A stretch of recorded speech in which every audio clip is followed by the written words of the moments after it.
சிவனும் முருகனும் ஒன்று என்பது சைவத்தினுடைய தத்துவம். நடேசன் வேறு குகேசன் வேறு அல்ல. நடேசனும் குகேசனும் ஒன்றுதான்.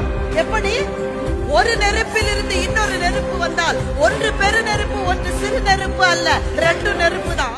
உனக்கு ஒரு நல்ல விஷயம் நடக்கும் என்று நினைத்துக் கொண்டே இருக்கின்றாய்.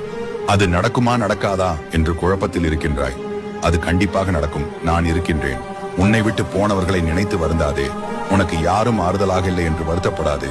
கண்களை மூடி சிவனே என்று ஒரு முறை அழைத்தால் உடனே வருவேன். உன்னை விட்டு விலகவும் மாட்டேன். வாழ்க்கையில் எல்லாம் எப்பொழுதும் ஒன்று போல் இருப்பதில்லை. காலம் மாற எல்லாம் மாறும். காற்று விஷமாக மாறி கழுத்தை நெருக்கும் நிலை வந்தாலும் கலங்காதே. நீ கலங்குவதை பார்த்து என் மனம் துடிக்கிறது. இனிமேல் உன்னை கலங்க வைக்க மாட்டேன். என் ஈசன் உதவி செய்வான் என்று நம்பிக்கையோடு இருக்கும். உன்னை கைவிட மாட்டேன். ஓய், கடவுள் உங்களை யார்கிட்ட இருந்தெல்லாம் பிரிச்சிருக்காரோ அதுக்கான ரீசன் கண்டிப்பா உங்களை ஒரு நாள் புரிய வைப்பார். ஏன் அந்த ஒரு ஆள் உங்க வாழ்க்கையில் இருக்கக்கூடாதுன்ட்டு. அது வரைக்கும் நம்பிக்கை மட்டும் விட்டுறாதீங்க. ஏன்னா everything happens for a reason. லைஃப்ல உங்களுக்கு எல்லாம் ஏன்டா கடவுளை இவ்வளவு கஷ்டம் கொடுக்குறேன்னு சொல்றப்பலாம் இந்த வார்த்தை ஞாபகம் வச்சுங்க. கடவுள் எல்லார்ட்டையும் கஷ்டத்தை கொடுக்க மாட்டான். யாருக்கு வாய்ப்பை கொடுக்க போறானோ அவனுக்கு தான் கஷ்டத்தை கொடுப்பான். நான் கொடுக்குற நல்ல வாய்ப்பை ஹேண்டில் பண்ற கெப்பாசிட்டி அவனுக்கு இருக்கா இல்லையா நம்ம பார்க்கணுமா இல்லையா? சும்மா போற வரவன்ட்டாலும் தூக்கியா கொடுக்க முடியும். ஒரு பொறுப்பை நான் ஒருத்தன் கொடுக்குறேன்னா அதை செய்யறதுக்கான கெப்பாசிட்டி இருக்கான்னு பாப்பார். அப்ப வாய்ப்பை கொடுக்கிறவன் சோதிப்பான். நீங்கள் சோதனையில் இருக்கிற போது மனிதர்கள் உங்களோடு கூட இருப்பதில்லை. காரணம், நீங்கள் சோதனையில் இருக்கிற போது கடவுள் உங்கள் கூட இருக்கிறார். அதான் உண்மை. ஒரு விஷயம் வேணும்னா அது 100 இல்ல 200% நம்பணும்.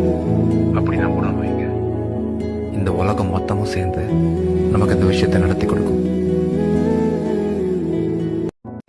இழந்தது எதுவென்று யோசிக்காதே. இருப்பது எதுவென்று யோசி. போனது எதுவென்று யோசிக்காதே. நிலைப்பது எதுவென்று யோசி. விலகியது எதுவென்று யோசிக்காதே. விருப்பம் எதுவென்று யோசி. விட்டது எதுவென்று யோசிக்காதே. பெற்றது எதுவென்று யோசி. காயத்தை யோசிக்காதே, காரணத்தை யோசி. என் பிள்ளையே, நீ கடந்து வந்த பாதை ஒன்னும் சும்மா இல்ல. முன்னாடி நீ நம்பி நடந்தவங்க தான் உன்னை ஏமாத்துனாங்க. அதனாலதான் நீ பாதிக்கப்பட்டிருக்க.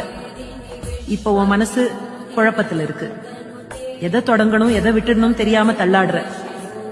இந்த அம்மா உன்னை பார்த்துட்டு தான் இருக்கேன். உன் அழுகை என் காதுல விழுந்திருக்கு. பொறுமையாயிரு, இன்னும் கொஞ்ச காலம்தான். நீ செய்ய போற காரியம் எல்லாம் வெற்றியா முடியும். உன் வீட்டுல சந்தோஷம் திரும்பி வரும்.